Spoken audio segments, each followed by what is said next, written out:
चीन ने बना ली दुनिया की सबसे बड़ी नौसेना, कर रहा है भारत को घेरने की तैयारी। चीनी सीमा पर तनाव जारी, 2 दिवसीय लेह दौरे पर जनरल नरवणे। चीन की हर चाल पर है भारत की नजर। लिपुलेख में एक नेपाली सेना तैनात, भारतीय सेना पर रखेगी नजर। अर्थव्यवस्था के मसले पर राहुल का वार, जारी किया वीडियो सीरीज का एक और हिस्सा, नोटबंदी पर की बात। नमस्कार, समाचार लगातार में आपका स्वागत है। मैं हूं देवेंद्र कुशवाहा। रुख करते हैं खबरों की तरफ। चीन ने अपनी नौसेना को दुनिया की सबसे बड़ी नौसैनिक फौज बना ली है। उसने पिछले कुछ सालों में अपनी नौसेना की ताकत में कई गुना इजाफा किया है। साथ ही अब वह भारत को घेरने की पूरी तैयारी में है।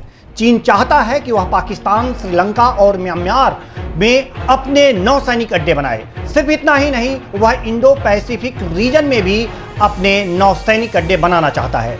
भारत को इस बात का ख्याल रखना चाहिए कि चीन हिंद महासागर में अपनी नौसैनिक ताकत में तेजी से इजाफा कर रहा है। पेंटागन की एक रिपोर्ट में बताया गया है कि चीन भारत को चारों तरफ मौजूदा करीब 1 दर्जन से ज्यादा देशों में सैन्य अड्डे बनाने की तैयारी कर रहा है।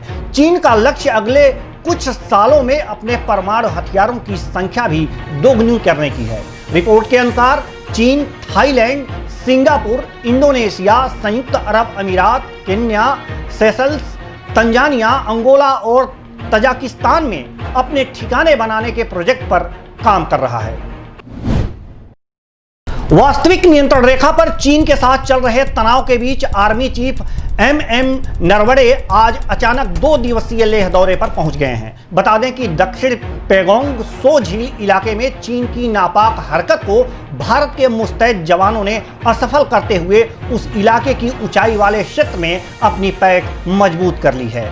टॉप कमांडर पूर्वी लद्दाख में मौजूदा स्थिति के बारे में आर्मी चीफ को बताएंगे। 2 दिवसीय दौरे में जनरल नरवणे सेना के कई बड़े अधिकारियों से रणनीतिक हालात पर चर्चा कर सकते हैं। बता दें कि चीन और भारत के बीच कई दौर की सैन्य बातचीत के बाद भी स्थिति में कोई बदलाव नहीं आया है।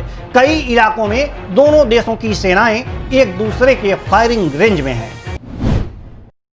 भारत के सभी पड़ोसी देश लगातार परेशान कर रहे हैं। चीन के साथ लगातार तनाव की स्थिति तो बनी ही है, बीच बीच में पाकिस्तान और नेपाल भी अपनी हरकतों से बाज नहीं आ रहे। अब नेपाल ने ऐसी हरकत की है जो विवाद का विषय बनता हुआ दिख रहा है। भारत और नेपाल के बीच पिछले कुछ महीनों से लिपुलेख, काला पानी और लिम्पियाधुरा को लेकर विवाद चल रहा है। नेपाल के पास लिपुलेख ऐसा इलाका है जहां भारत, नेपाल और चीन की सीमाएं मिलती हैं। इसे ट्रांजैक्शन कहते हैं। अब नेपाल ने इसी इलाके में सेना की पूरी बटालियन तैनात कर दी है। इस बटालियन को आदेश दिया गया है कि वह लिपुलेख में भारतीय सेना के होने वाली सारी गतिविधियों पर नजर रखे। अर्थव्यवस्था के मोर्चे पर घिरी मोदी सरकार पर कांग्रेस नेता राहुल गांधी हमला करना जारी रखे हुए हैं। राहुल गांधी ने अर्थव्यवस्था के मुद्दे पर अपनी वीडियो सीरीज का दूसरा हिस्सा जारी किया है। इस वीडियो में राहुल गांधी ने नोटबंदी के मसले पर मोदी सरकार को घेरा और इसे गरीबों के खिलाफ वाला फैसला बताया। कांग्रेस नेता राहुल गांधी ने कहा कि नोटबंदी हिंदुस्तान के गरीब किसान मजदूर पर आक्रमण था और क्या कुछ कहा, आइए जानते हैं। 8 नवंबर 8 बजे 2016 प्रधानमंत्री जी ने नोटबंदी का निर्णय लिया। 500 रुपए, 1000 रुपए का नोट रद्दी कर दिया। पूरा हिंदुस्तान बैंक के सामने जाके खड़ा हुआ। आपने अपना पैसा, अपनी आमदनी बैंक के अंदर डाली। पहला सवाल, काला धन मिटा? नहीं। दूसरा सवाल, हिंदुस्तान के गरीब जनता को नोटबंदी से क्या फायदा मिला? जवाब, कुछ नहीं।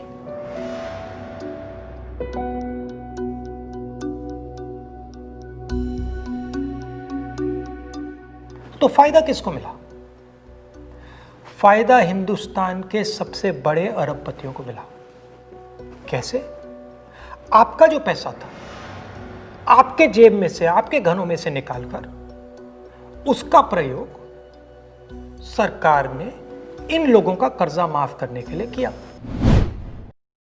उत्तर प्रदेश सहकारी ग्रामीण विकास बैंकों के चुनाव में बीजेपी ने 323 शाखाओं में से 293 पर जीत दर्ज कर सपा के 3 दशक के राजनीतिक वर्चस्व को तोड़ दिया है। विपक्ष को ग्रामीण बैंक की सिर्फ 19 सीटें मिली हैं, जबकि 11 सीटों पर चुनाव नहीं हो सके हैं।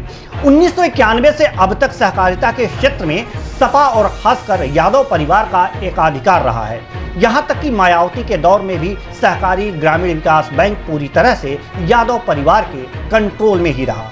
लेकिन बीजेपी ने इस बार न सिर्फ सपा का तिलिस्म तोड़ा, बल्कि प्रचंड जीत के साथ भविष्य के संकेत भी दे दिए हैं। दरअसल प्रगतिशील समाजवादी पार्टी के अध्यक्ष शिवपाल सिंह यादव ग्रामीण विकास बैंक के सभापति रहे हैं, जिसकी वजह से यह चुनाव बीजेपी के लिए बड़ी चुनौती मानी जा रही है। हालांकि सरकार और बीजेपी संगठन की व्यूह रचना ने इस बार यादव परिवार को धराशायी कर दिया। शिवपाल यादव, जो कि यूपी सहकारिता के स्वयंभू माने जाते थे, और उन्हें बीजेपी से नजदीकियों का भी फायदा नहीं मिल सका। हालांकि शिवपाल यादव और उनकी पत्नी अपनी सीट बचाने में जरूर कामयाब रहीं, लेकिन पूर्वांचल से लेकर पश्चिम यूपी तक उनके सभी सिपहसालार मात खा गए। फिलहाल समाचार लगातार में इतना ही। मुझे दीजिए इजाजत। नमस्कार।